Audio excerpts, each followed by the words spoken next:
President of Ukraine, Volodymyr Zelensky. Thank you so much. Dear friend, thank you so much. AD, Prime Minister Ramar, thank you, and thank you, Albania, for hosting us today. Not just in a beautiful country, but in a country that believes in Europe and stands for its future. Dear friends, thank you all for your support, and I appreciate that we share the same understanding. This war Russia against Ukraine must be ended as soon as possible and in a just way. Ukraine needs peace. Peace in Europe depends on whether Ukraine will get it. All of you know that this week we had a real chance to take important steps toward ending this war, if only Putin had not been afraid to come to Turkey. I was in Ankara yesterday, and thanks for participation and hosting us, President Erdogan. And I was ready for a direct meeting with Putin, whether in Ankara or in Istanbul, and not just for a meeting, but to resolve all the important issues to my mind. But he didn't agree to anything, Putin. And you can also see that the Russian delegation that came to Istanbul is of a very low level. None of them are people who actually make decisions in Russia. Still, I sent our team to Istanbul, led by Ukraine's Minister of Defense, at least to see if those Russians can actually decide anything. Our number one priority is a full, unconditional and honest ceasefire.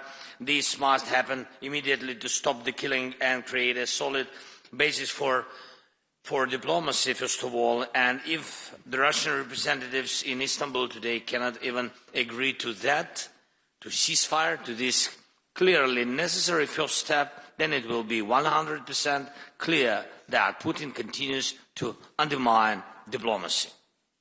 If that's not the case, there must be at least some result today, starting with a ceasefire.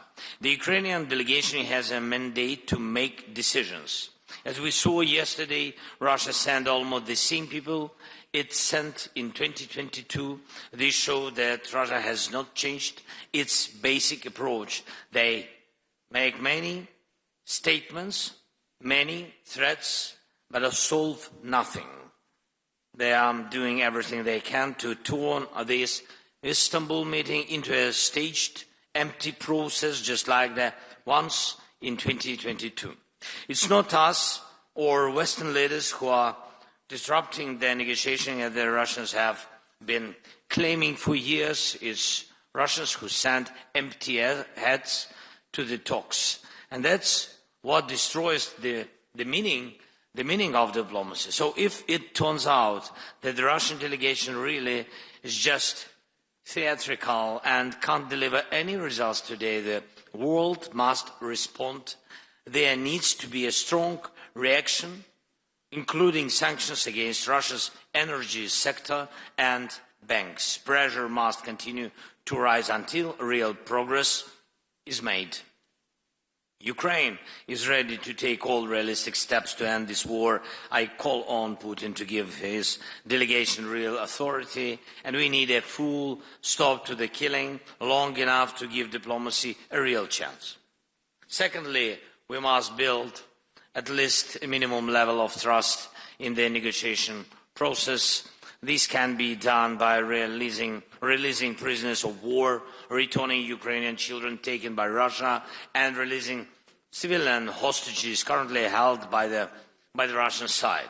Third, we need to clearly define which issues must be handled at the leadership level, not below. And we all know who makes the real decisions in Russia. Fourth, together with our leaders and together with the countries who are here with us today, we have begun to create a new security architecture for Ukraine and all of Europe. I thank everyone who is on board. Now it's time to move to very practical steps. And fifth, the United States. President Trump wants to end this war. We need to keep working closely with President and stay as coordinated as possible. Long-term US support is also essential. An American backstop is needed. It's important that we all work together on every level to make that happen. And of course, I will keep you informed throughout the day about what is happening in Istanbul and whether there is any chance the Russian delegation will take real steps to stop the killing and bring the war to an end. Thank you, Eddie, again for the invitation.